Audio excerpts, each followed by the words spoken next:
Hello, and welcome to another edition of Critical Q&A, the show where I answer your questions based on what you have sent me by email at AskChrisShelton@gmail.com.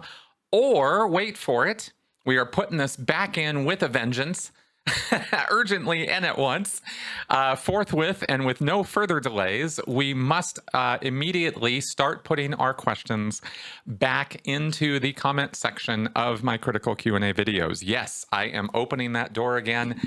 It was foolish for me to close it, and so I am saying, if you have questions for me that you want me to answer on this show, leave them in the comment section of my Q&A videos, and I will get them and put them into my queue, as well as questions that you send to me by email. So both routes wide open. No more stops or delays on that. Now, if you start tweeting questions at me or something like that, I'm not sure about that. But if you put them in the comment section of my videos, well, there's a number of reasons for that. Ease of you guys asking me questions is at the top of that list. But also, of course, there is the factor of YouTube engagement. All right, so we are putting that back in. So that's an announcement there that I wanted to make. Also, I needed to tell you guys, I don't do this enough, apparently, and this is really, really important. I have another YouTube channel called Critical Clips, and that posts Monday through Friday, every single day. Monday through Friday, you get a clip from earlier Q&A shows or podcasts or videos that I've done, from other, as well as clips of my guests speaking. It's not all just me. And those clips are designed to give you one-off answers. Just, I got a quick question or a quick subject or a quick thing I want to know about. Well, here's a clip on it, right? What is a dirty needle? What is an e-meter? What is Scientology? What is L. Ron? Who is L. Ron Hubbard? What is this thing called a missed withhold? What is security checking? All these weird Scientology language and words and stuff. Each one of those questions is answered by an individual video on the Critical Clips channel. So it's meant to give you the fast and dirty answers you want to all the weird Scientology questions you have, or, of course, the other topics that I go on and talk about, including other cults, influence, coercive control, manipulation, thought reform, brainwashing, all of these things that I love getting into and the psychology of it. Nice little bits and sound bites and snippets from my larger content. I know a lot of you guys love the long form shows. I'm not going to stop doing that at all. I think that's the way to go when it comes to talking about the kind of stuff I talk about. But for those little sound bites and bits that are useful to people and helpful to people on an immediate basis, that's what that Critical Clips channel is for. So I have linked it in the description section to this video right below on YouTube. If you're watching on YouTube, there's a little box underneath the video, and it is a description box. And you'll find in there links to that channel, and also, of course, my Patreon and PayPal links if you want to support the channel. And I hope that you do, because this channel is very much worth supporting. All right, so there are some announcements I needed to make. I hope you guys will check out the awesome podcast that I put up with John Atack yesterday. We had a very wide-ranging conversation about all the things I just listed: manipulation, thought reform, mind control, all that kind of stuff, as well as critical thinking, and some fun bits about psychology and sociology and cults, and anyway, all kinds of stuff. So I hope you guys will check that podcast out. And all of those plugs now being met, let us get on with your questions. Tony Cartledge: I wonder if you could tell us more about the pointy end of the truth rundown. I seem to remember you saying that you've both delivered and received it. I want to try and understand what happens when someone actually recants a true fact they've previously expressed. How are they persuaded to profess a new belief that contradicts what they know to be true? Is it all for show and everybody knows that the Church of Scientology is just trying to quell public criticism or opposition? Or are they deadly serious and trying to change the solid foundation of what a person believes? And are there irreparable consequences, or do people simply revert to the truth in their mind when there is no longer the same pressure to conform. I find the whole business insidious and very troubling. All right, Tony, thank you very much for this question. And I wish I had the very few, 3 or 4 issues that L. Ron Hubbard wrote or that were written in his name concerning the Truth Rundown, but they have never, ever leaked out of the church. They are not available anywhere. So all I have is to go off of is my memory of this. And what I can tell you about the pointy end of the Truth Rundown is that there is some indoctrination that occurs as part of it that I thought I'd let you guys in on. And this is a bulletin Hubbard wrote called Dub-In and Delusion. And this basically lays out in a single page the basic theory behind why the Truth Rundown is how it's sold to Scientologists to do. Now, something I have to start with, though, here is remember the Truth Rundown is almost exclusively for the Sea Org. Very, very few public people in Scientology or even staff members have ever received it. Leah Remini is one, and one person in all the years that I was in the Sea Org in Los Angeles, one public person received it that I knew about. Maybe others did, certainly, but I didn't hear about it. I didn't even know about it or had heard anything, much of anything about it until I did the RPF, the Rehabilitation Project Force. And on that program, almost everybody does it. And that means you give it and you receive it. And I delivered it to 2 different people. And then I received it myself. Okay. So this dub-in and delusion, what is that about? Hubbard took the term dub-in from the film industry, where you lay in a new soundtrack over an existing one in order to, put sounds there that weren't there originally. And Hubbard calls this in the mind.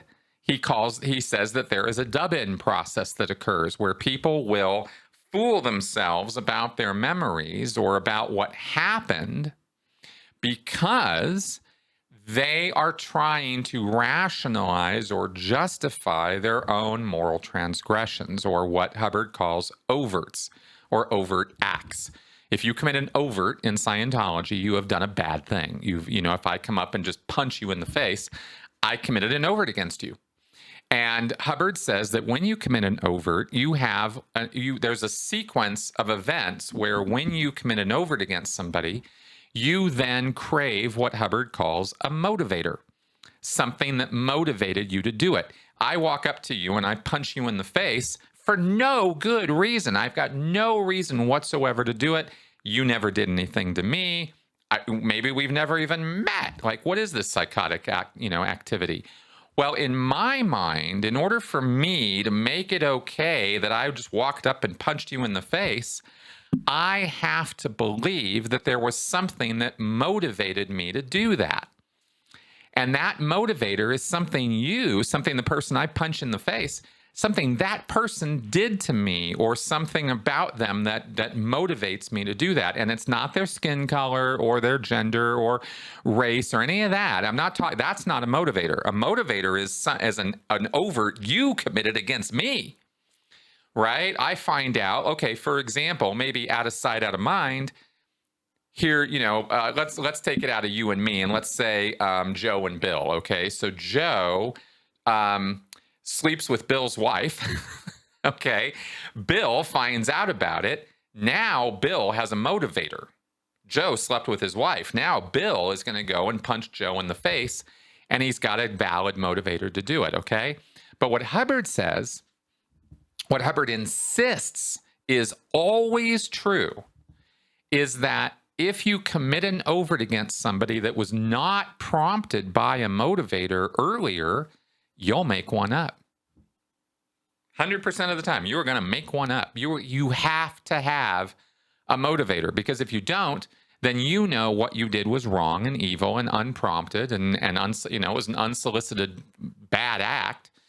And it doesn't just have to be punching somebody in the face. It can be anything that you think of as a bad act. Even, telling lies or rumors about somebody could be an overt against them. So why'd you do it? right? Well, they looked at me funny. Well, looking at you funny is hardly much of a motivator, right? But some people will use that and cling to it as their justification for why they had to commit an overt against that person. So Hubbard puts there that this is the reason why this happens, and therefore those motivators, this is called the overt motivators sequence.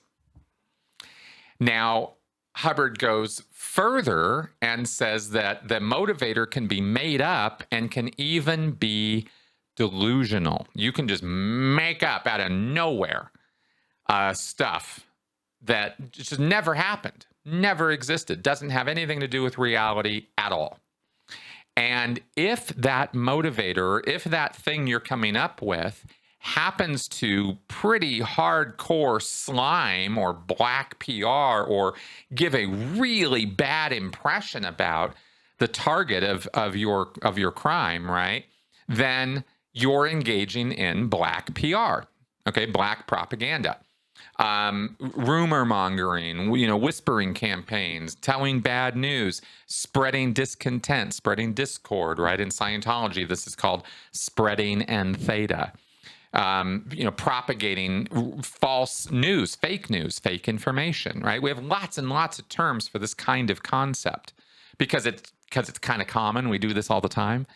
But Hubbard puts there that in the Truth Rundown, what you're doing is you're going back and undoing that dub-in, those made-up explanations for why you did bad things. So here you are, a Scientology staff member, and you work in the Treasury Division, or let's say one day you're walking by the Treasury Division and the cash box is open and there's some money, there's some cash there, and it looks unaccounted for. And you're like, I'm hungry, I got to eat. Go take some money, right? And then Hubbard says, according to Hubbard, right, because you did that, you could then dream up, well, this organization never pays me. They don't pay anybody. Nobody gets paid here. So I had to do it. I had to take the money, right? This is your motivator. And you're making this up. You're dubbing this in. You're inventing this idea. And then you start spreading it around to other people. Oh, this place sucks. They don't pay their staff. Nobody gets paid here. I don't know why anybody would want to work here. I mean, eventually this is what it comes to, because you might start smaller, but you know how these things build up. And here you are now spreading all these vicious lies about the organization because of your own transgressions. You stole money, and that's what justifies this. This is what justifies that, is you're now running around spreading, being a poison pill to the organization because of your overt. Okay. This is how Hubbard explains it. And he says this happens 100% of the time. Now, obviously, anybody listening to this is going to see elements of truth in this. We all have guilty consciences, every single one of us. There is not one human being who is pure as the driven snow and never has been. So we constantly run into moral confusions and transgressions and issues and problems daily. This is the stuff of living. But Hubbard decided to take this and codify this sort of mechanism that he lays over it, called this overt motivator sequence, and then further asserts that when you engage in these kind of moral transgressions, these overts, you are going to engage in dub-in and delusion. And he goes further and says it has to be a serious overt in order for you to engage in this kind of activity, this level of dub-in and delusion. It's not a passing thing. It doesn't happen to every single person every single time. Every time they commit an overt, they go, psychically mad. It's when you commit serious overts. And in Scientology, stealing from an organization is one of the most serious overts you can commit there. I mean, let's remember, Scientology is a money-making scam at its heart. It's all about the money. So Scientology is all about all the details of their money. So if you mess with their money, you mess with those details in any way, even accidentally, they're going to come down on you like a ton of bricks, right? Money's a real big hot topic there in that world. So Okay, so you go, so what's going on in the mind of the person? Well, I needed to give you all that information first so you would understand what the indoctrination is. Because every Scientologist buys into this. They accept what I just told you is absolutely true. This always happens. This overt motivator thing always occurs. And when serious overts are being talked about here, are being committed, right? Murder, theft, larceny, graft, extortion. I mean, really serious stuff. Embezzlement, theft from the organizations. Hubbard insists that you're going to have this kind of dub-in and delusion occur where the person has to justify or rationalize their overt by inventing things that the leaders or the principals of the organization are doing that are bad or wrong. And this is why Scientologists buy into this and therefore believe that people like me, Leah, Mike, Tony, etc., are all just complaining bitterly about Scientology because of our own overts. They truly believe that. They think that everything we have to say about the abuses and the trauma we experienced and the suffering that we saw and the financial crimes and all the stuff we talk about, we're all just dubbing it in. We're just making it all up out of our crimes, because we're so obsessed with justifying our crimes and not coming clean on them that we have to make up all these excuses and reasons and rationalizations and justifications for why we committed those overts. And it gets so bad, Hubbard says, that you actually even forget about the overts you committed, and you are 1,000% sure that this new reality you've created, that you're dubbing in, this delusory reality that you're inventing, is true. You're going to believe it. You're absolutely going to believe it, right? And you need the truth rundown in order to cut through that and get to the overts and get the person to confess. And by confessing, so once you're indoctrinated, see, here's the thing about the truth rundown. Let's go right back down to the brass tacks of the truth rundown now. Without all of that indoctrination I just gave you, the truth rundown wouldn't work because you wouldn't be in the right frame of mind. It's all about, this is where this mental manipulation is so important. So I have to convince you, L. Ron Hubbard has to convince you that it is your moral transgressions that are behind why you are complaining so bitterly about the organization. And that way, when you confess to your crimes, you're primed mentally, psychologically, to think, oh, that's why I thought David Miscavige beats his staff. That's why I thought the organization was ripping people off. That's why I thought the staff didn't get paid, is because of that time I took that money. Oh. And what the person themselves then does, because they have to believe that this whole overt motivator sequence and dub-in and delusion is all true, because L. Ron Hubbard can't be wrong in this picture. Remember, we're talking about Scientologists. L. Ron Hubbard's always right.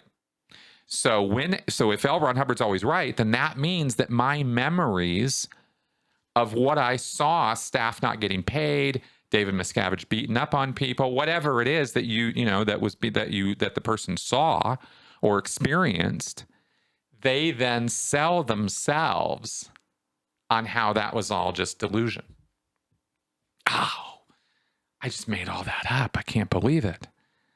Because they're memories, they're pictures, right? They're just memories. And the person rewrites those memories as delusion. They put a big label on it that says, this never happened, this wasn't true, or this didn't occur. And they lie to themselves about it. And they go into a kind of enforced denial about what actually happened to them in order to make L. Ron Hubbard real and true and make his words real, right? In order for this whole overt motivator sequence, right? You get it. So I think I've explained that pretty thoroughly. So that's what's going on in the person's head, is they do it to themselves. They basically enforce an incredibly strong level of denial on themselves. And And that's how it works. And I'm just going to check and see here. Oh, yeah. Now, you also asked about whether there were any irreparable consequences to this, or do people simply revert to the truth when it's no longer the group pressure to conform? Okay. No, this is not permanently psychologically damaging. You can walk back from this, but it can be traumatizing. So you might need some help along the way, okay? We got to be careful about this kind of thing because, there's also the other end of the pendulum swing on this is repressed memory syndrome where, all these things that never happened to you are suddenly recovered memories. You don't want to go in that direction too far either. So it really is going to be context specific with each individual as to how they go about approaching, recovery from Scientology. But I do believe this is part of the recovery process, is recovering true memories and getting rid of or stopping the denial of, the nonsense. Okay, so you've got that. And then as far as, people simply reverting to the truth in their minds, that tends to happen once a person gets out of Scientology, is they then are able to start thinking more critically, more freely, more openly, and with more perspective about their past experiences. They're no longer having to wall off or deny whole swaths of their experience because it doesn't conform with what the cult leader says or what the group says needs to be true. When a group is demanding a truth from a person, that is quite a powerful feeling. It is quite a powerful experience. And people conform. They tend, in the majority, to conform with what the group expects or wants, and even sell themselves on what they're conforming to rather than hold on to, their own idea of what's true or what's real based on their own perceptions. So this is already a thing. With the number of mind control or thought reform techniques that are laid in on a person when they're part of a destructive cult, that crap lingers. And without work on it and really working it over and applying critical thinking, it's not a guarantee that a person's going to recover from that or give those ideas up or stop denying, what they're in denial about. They might not ever come out of that. So it does take doing the work. But when you get out of that group situation and those pressures are no longer on you to conform, the chances are a lot better that you're going to, over time start rethinking things. But again, very, very dependent on the individual. Some people are incredibly uncurious about their own past, or they come out of a cult trauma experience and they don't want to go anywhere near it. It's painful. It hurts. These are painful memories for them. So it's understandable. Again, that's why there, some help or some assistance or some therapy might be in order in those circumstances. So anyway, I hope all that answers that question, or at least gives you a little bit more food for thought about what's going on the Truth Rundown. Nick C.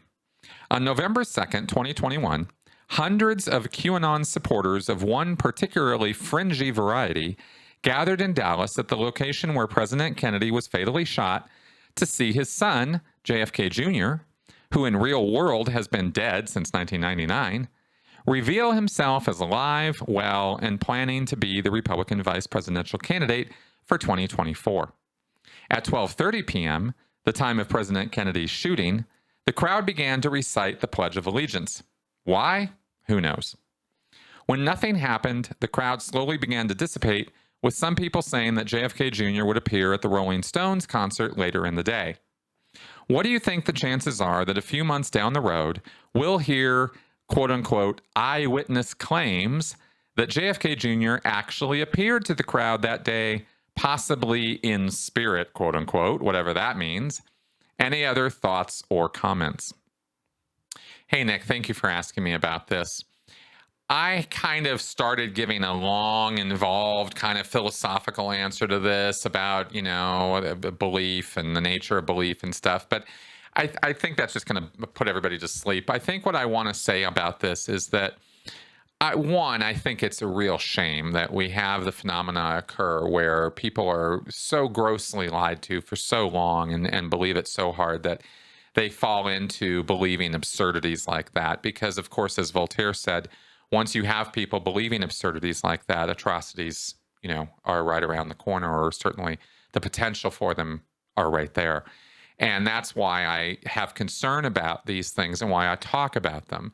When people heard me talking about Trump in 2015, 2016, when he first announced, I got a lot of shit from a lot of people telling me how wrong I was and how off the rails I was and how delusional I was and how much of a cult member I still was for daring to criticize the great Donald Trump. And I look now, 5-6 years down the road from what he has inspired and what he did, what he inspired others to do, and how QAnon has developed. And of course, I've talked at great length on this channel about QAnon, and it is a very dangerous, near radicalized group of people. And it's just one of many such groups that Trump has inspired. January 6th was the epitome of that. And if you think January 6th was, a walk in the park, a tourist exhibit, a bunch of people, going and touring the Capitol, you have no idea what you're talking about, right? You just buying into a bunch of propaganda and nonsense. The pictures, videos, and data coming out of January 6th were, it was an insurrection. It was an attempt to overthrow the United States government right in Washington, D.C., inspired by and all but ordered by Donald Trump. That happened. I said that kind of thing was going to happen, and I got called names for it. I got insulted for it, right? So I have a pretty big chip on my shoulder about that whole thing. And I keep talking about it because I keep thinking, well, I'm just going to keep putting it out there and keep messaging it, and eventually people will catch on, that because I my own morality won't allow me to be silent about it. And so, so here we are. So we end up with this rally, on November 2nd down in Texas, one of the single stupidest low IQ events that could possibly ever happen. And you go, how is this possible? Well, as I like to say about cults all the time, stupidity ain't part of the picture. Intelligence ain't got nothing to do with it. And I've railed against the stupidity as much as anybody else. But at the end of the day, that's not the thing that's going on.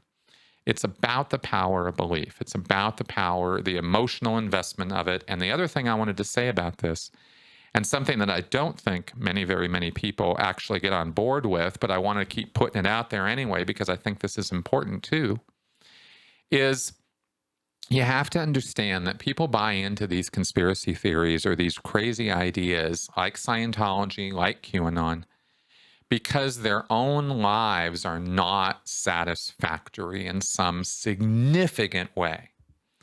They are really traumatized. They are really stressed. They are undergoing some incredibly important or significant change in their life, a negative one usually, or certainly an unsettling one.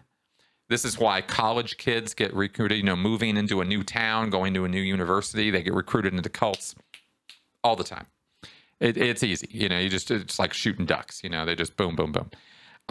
Because they're uncertain, they don't know what they're doing, they're unexperienced, they lack critical thinking skills, and the cults, they're just easy prey for cults and for controlling narcissist type figures.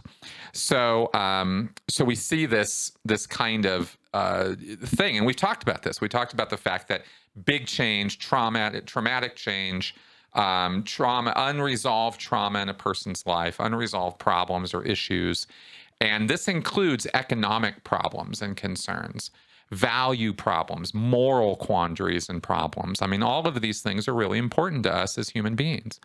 And so when people are going through these traumatic times or experiencing what they think of as traumatic times, they look to these weird solutions, these weird alternate realities to try to, in a way, put themselves into the Twilight Zone. If living in Scientology or living in QAnon is like living in the Twilight Zone, for some people, the Twilight Zone is a better alternative than reality. And that's why they go there. That's why the emotional satisfaction of being in that space, being in that culture, enmeshing them in, putting themselves into that world. That's why they do it. Again, it has to do with those emotional needs. And when your life sucks, when you ain't got no money, when your values aren't being agreed upon, when you think that the values you were raised with are being betrayed left, right, and center every time you turn on the TV or the radio or you turn on the news and you're being presented a steady diet of bad news, N theta, as they say in Scientology, right? Just bad news after bad news after bad news. And everything you think you grew up with and everything you think you fought for if you were in the military is all just being pissed on, right? If you think that's the world, well, that world sucks. I don't want to live in that world. I want a better world. I want a world where my values are reflected, where my ideas are reflected, where my trauma is cared about and being taken care of, where somebody's listening to me. That's how the Trumps of the world get in there, right? Is because the people who are supposed to be doing the work, supposed to be doing their jobs, don't. And we've had many years of people being taken advantage of. And I'm talking about ideology now. I'm talking about, American politics. I'm talking about the American economy. I'm talking about from the point of view of Americans, lots of different Americans. There's lots of different points of view. But from these point of view of the QAnon people, the Trump supporting people, right, they are coming at this from a lot of different perspectives, and personal betrayal and trauma is one of them. And I'm just trying to point that out. You can talk to me, and I've definitely talked about the racism and the misogyny and the neo-Nazis and the crazy nonsense that is part of that. But it's not all of it. Those words don't encapsulate all of what's going on with QAnon or with Trump supporters. Not by a long shot, right? It's not all just racism or misogyny or neo-Nazis. There's a lot more to it. And at the bottom of it is that basic sense that society and reality itself has kind of betrayed these folks, and they need to find a reality that they can follow, that gives them some hope, gives them some desire to keep going and have something to look forward to even. I mean, it's weird, but if you can kind of get where I'm coming from, I'm just trying to explain what's going on in their heads, a little bit more, without calling them names or too many names. Anyway, this isn't, I'm just trying to say that there's more going on here than they're just a bunch of stupid idiots. You asked me for my comments on that. That's what came to mind.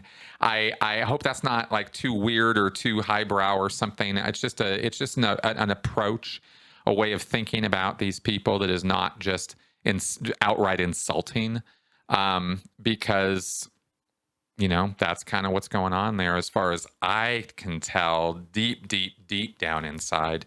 And I thought maybe sharing that might be useful to some folks. So there you go. Let's say Jeff Bezos or Elon Musk decided they wanted to be OT8, and they told David Miscavige they will drop $1 billion to get there in 6 months or as fast as possible. How would Scientology accommodate that request?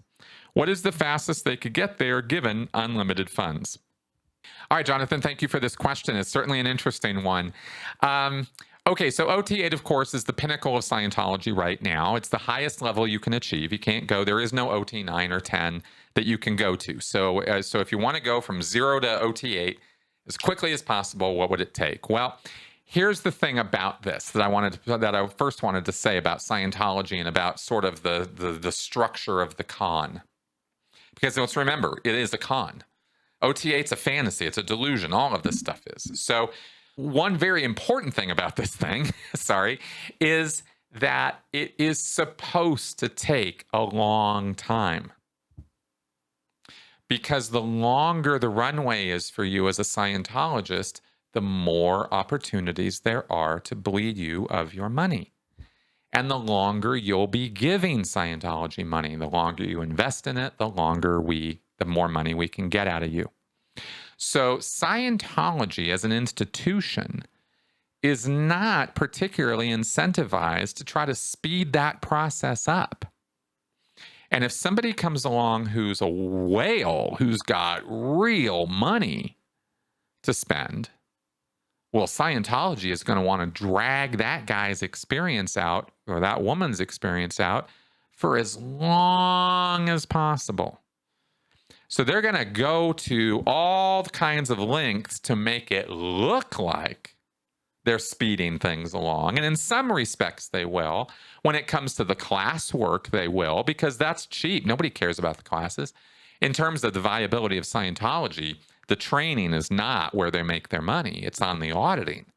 So they'll get you through the classwork quickly enough. Paka, let's go. Have you in the classroom for 12 hours a day. They'll supervise you on that schedule, and they'll get you through the training. But when it comes to the auditing, the objective processes, for example, are supposed to be run for hundreds of hours.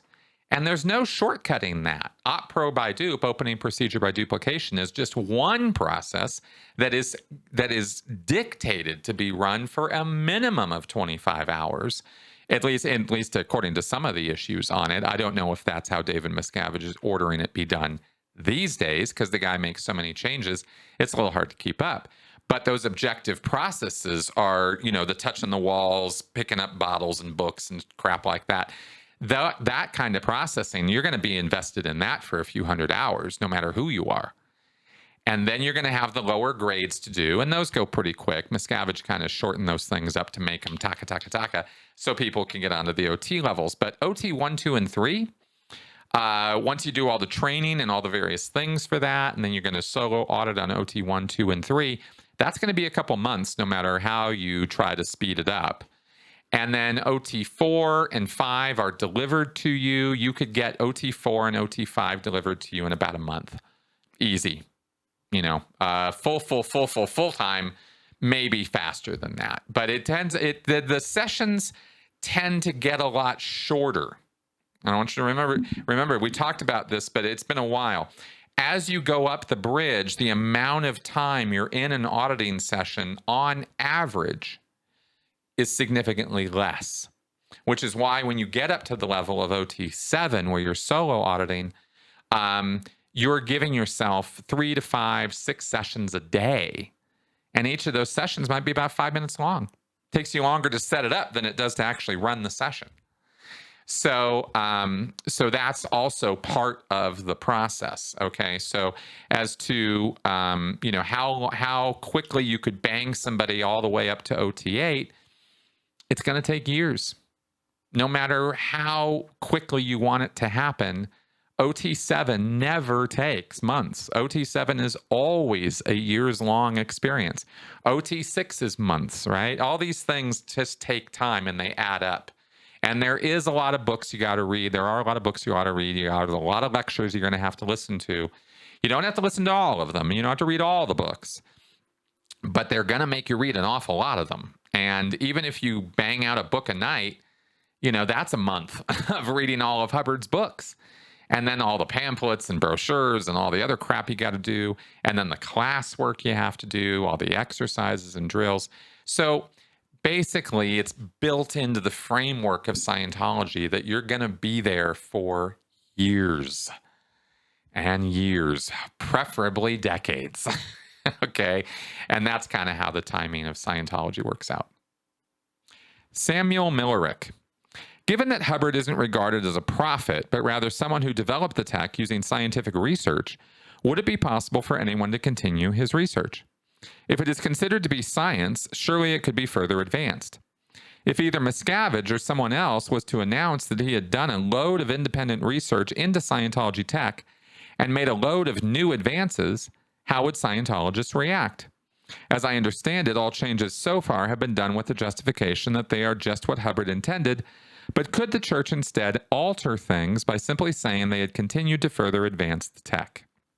Hey, Samuel, thank you very much for this question. And I'm actually going to try to read from the scriptures here to give you an answer direct from L. Ron Hubbard, because there's a couple points I want you to get from a policy letter L. Ron Hubbard wrote in 1965. And this is arguably the single most important policy letter in all of Scientology. In other words, and a policy letter is Hubbard's written rendition of how the organizations are to be run. This is policy within all churches of Scientology everywhere. And keeping Scientology working is pretty hardcore. So I'm going to read a few bits of it from it to you, to give you how hardcore it is, and in the effort of doing that, try to answer your question as well. Okay, so Hubbard wrote right at the beginning of keeping Scientology working. He says, "Neglect of this policy has caused great hardship on staffs, has cost countless millions, and made it necessary in 1970 to engage in an all-out international effort to restore basic Scientology over the world."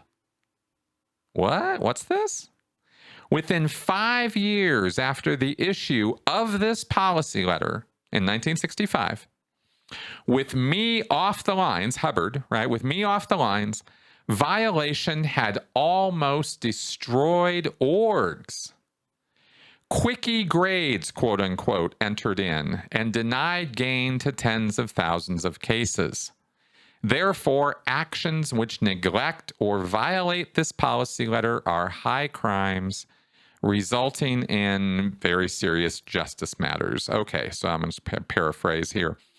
The viability of Scientology and of orgs Scientology will keep working only so long as you do your part to keep it working by applying this policy letter. What I say in these pages has always been true. It holds true today. It will still hold true in the year 2000, and it will continue to hold true from there on out. No matter where you are in Scientology, on staff or not, this policy letter has something to do with you. So I think he uses pretty blunt, pretty clear language to make his point that there is very little in Scientology more important than following this policy letter. So what does he say in this policy letter? Well, quite a bit, and I've actually done a 2-part video breaking it down line by line, but let me go a little further here and tell you, okay, points 7, 8, 9, and 10. Hubbard lists out 10 points in this policy letter where Scientology can fail, where Scientology can actually be destroyed. And he says set points 7, 8, 9, and 10 are where that could happen. He talks about how Scientology is a very exact technology. It's a body of techniques and methods that you use in order to get it done. And he says that 7, 8, 9, and 10 are hammering out of existence incorrect technology, knocking out incorrect applications, closing the door on any possibility of incorrect technology, and closing the door on incorrect application. And he says that 7 is done by a few, but is a weak point. 8 is not worked on hard enough. 9 is impeded by the reasonable attitude of the not quite bright. And 10 is seldom done with enough ferocity. So this business of hammering out of existence and knocking out incorrect technology, Hubbard's talking about here. Well, what's incorrect technology? Well, it's anything that's not Scientology, see? Or it's squirreling Scientology. It's taking Scientology and thinking you can improve upon it. Yeah. That's where I was going with all of this. Hubbard says that, and he gives various reasons for why people do this. He talked about the not too bright. He says the not too bright have a bad point on the button self-importance. In other words, they're very self-important. And the lower their IQ, the more they're shut off from the fruits of observation. And he says, here's where the answer to your question comes in. In all the years I have been engaged in research, this is L. Ron Hubbard talking, in all the years I've been engaged in research, I have kept my comm lines wide open for research data. Okay, so his communication lines, his ability to receive information. I once had the idea that a group could evolve truth. A third of a century has thoroughly disabused me of that idea. Willing as I was to accept suggestions and data, only a handful of suggestions, less than 20, had long-run value, and none were major or basic. And when I did accept major or basic suggestions and use them, we went astray, and I repented and eventually had to eat crow. On the other hand, there have been thousands and thousands of suggestions and writings which, if accepted and acted upon, would have resulted in the complete destruction of all our work as well as the sanity of PCs. So I know what a group of people will do and how insane they will go in accepting unworkable technology. By actual record, the percentages are about 20 to 100,000 that a group of human beings will dream up bad technology to destroy good technology. As we could have gotten along without suggestions, then we had better steel ourselves to continue to do so now that we have made it. This point will, of course, be attacked as unpopular, egotistical, and undemocratic. It very well may be, but it is also a survival point. Our technology has not been discovered by a group. True, if the group had not supported me in many ways, I could not have discovered it either, but it remains that if in its formative stages it was not discovered by a group, then group efforts, one can safely assume, will not add to it or successfully alter it in the future. Okay? So that is keeping Scientology working, and that is the answer to your question in L. Ron Hubbard's own words. I don't know if I need to go into a lot more detail about that, but let me just tell you that Scientologists take that very seriously. And that is the reason why David Miscavige has to align all of his changes to L. Ron Hubbard and what he wanted in the first place. Because he'll never, ever be able to get away with saying, I came up with this, and I'm giving it to you guys to add to the body of L. Ron Hubbard's technology. That cannot be. Dogmatically speaking, that's an impossibility. There you go. Steve Wood. It takes years to finish OT7. You do this by yourself with no real involvement on a daily basis by Scientology. Therefore, why does it take this long, and why can't you finish in 2 months? Who is to say you finished it? As we all know, it's all a bunch of nonsense except for those who are doing it. But why can't you say after 2 months, right, I'm finished. Bring on OT8. You pay all this money and do everything yourself. I mean, if that isn't pulling the wool over one's eyes, so to speak, I don't know what is.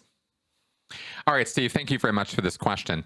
Basically, what I want to say here is I tried to, in my last couple questions, get across the idea of indoctrination and the importance of the indoctrination that occurs in Scientology. It's not just about going into auditing sessions and getting your dopamine hits and becoming, somehow weirdly addicted to that. And, you subscribe to all this nonsense and it's all nonsense, but you put up with it anyway because you really want that dopamine hit. If that's your picture of Scientology, and I'm not saying it is, Steve, but I'm just talking in general here, it's off. It's way off, okay? Scientologists feel very strongly that they have very good reasons to believe what they believe. Now, you don't agree with those reasons, but the truth of the matter is you don't actually know all those reasons either, because I can't tell you all of them in this kind of format of a show. I mean, I've produced thousands of hours of content trying to get across the full Scientology experience. It's intense. There's a lot to it. And the reason I'm answering this question this way is because I'm trying to get across that, you ask a question like, well, how do these idiots just sit in a room, by themselves, fooling themselves all this time? And I'm like, well, you have to understand that there are hours and hours and hours of indoctrination leading up to that point where this person who's auditing on OT7 specifically now doesn't believe, they're not in a race to get through the level. They want to do the level as thoroughly, as fully, as completely as they can, because they've been sold on the idea that there are thousands upon thousands of bodiless souls connected to them, spiritually tied together. They're all clustered together. And it's their duty, it's their moral obligation to get those beings free, to free them up, to let them go, to liberate them, exorcise them, as we say. And that's the job on OT7. And it's thought of as a job. It's something that they go in with the sleeves rolled up and the hammer in hands, and here we go, and we're going to get to it. And I talked to lots of OT7s who were on the level over the years, and a bunch of them were just sick and tired of being on it, but they knew they needed to get in there and get it done because it was a slugfest and they were going to get through it. And they had wins and gains. Every single session has to have the little win, but you know, it could be a real slugfest for them, but they were determined to get through it. And whatever, see, here's the thing. I never did the level either, so I don't even know all the indoctrination they received. But having read everything I have read and experienced everything I have experienced, I have a pretty good idea. And it's intense, man. I mean, they are really, the weight of the world is on these people's shoulders, and they really think that they are carrying that burden and that they are daily undoing that burden by lightening their load, by freeing or liberating these spiritual entities. And like I said, there's supposed to be thousands upon thousands of these things. And that's the main part of OT7. There might be other considerations to it that I'm not even aware of because I didn't do the level, but I know that much is absolutely true. So it's mostly, you know, it's a matter of really trying to slugfest it through. But there's another point here. You mentioned in the question that, you know, they're totally out of touch with Scientology, and they're not. People who audit on OT7 are keeping worksheets of their auditing, and those worksheets are sent to a case supervisor, and the case supervisor does review those and does give the person instructions as to what to do if necessary on the level. So it's not totally hands-off when they're doing the level. They are keeping records of what they're doing, and those records do go in a folder, and that folder does go and get looked at by somebody. I don't think it's not on a daily basis that happens because they're auditing remote from an org. So I don't know. I don't think they mail it in. I'm not really sure how the administration on that works now that I think about it. I'd have to remind myself of that. It's been too long. But they're not totally out of touch. And remember, every 6 months, they have to go back to flag and report in. And that's when they get checked to see whether they are close to finishing or not. And what they look for is certain things happening with the e-meter, certain things the person's going to say, and stuff like that too. So it's not just, oh, I'm done. Okay, good, you're done. That's not at all how Scientology works. Just because you say you're done does not mean you're done. So there's a lot more to it than that, which is getting into the kind of the behind the scenes stuff that I'd have to go dig up bulletins and stuff and I'd just bore you with all the minutia anyway. So I'm not going to get into all the details of all that crap. All I'm going to say is that there is a bit more to it than what you put in your question, Steve. And maybe if, you know, how do I want to say this? It's frustrating to try to understand Scientology as an outsider because it is a full world in itself. And if you're not fully enmeshed in that world, it can look really, really weird. Because it is really, really weird, you know? But I'm trying to get across the point that when you're in it, that's your normal. And the miracle and tragedy of the human experience is that we can normalize almost anything. So that's what I can say about that. All right, let's do some flash answers. Ken Naidzila. Is it true that the federal government required Scientology to put disclaimers on e-meters? Are the disclaimers still attached What do they say? And what do Scientologists think of the disclaimers, if anything? All right, well, I busted out my e-meter for this.